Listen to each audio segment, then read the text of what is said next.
టీడీపీలో చేరిన టికెట్ ఎక్కడో చంద్రబాబు చెప్పకపోవడంతో ఫ్రస్ట్రేషన్లో ఉన్నారు టీడీపీ నేత వసంత కృష్ణప్రసాద్. టీడీపీ నేత వసంత కృష్ణప్రసాద్ జర్నలిస్టులపై విరుచుకుపడ్డారు.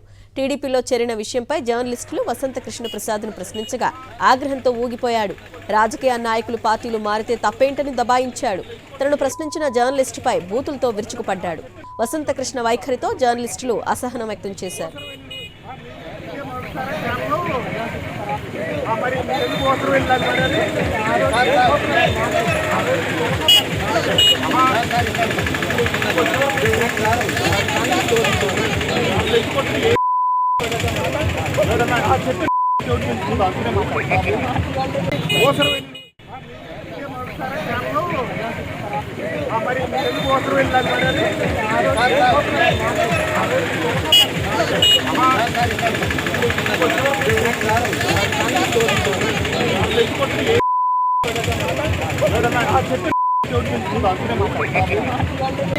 చెప్పి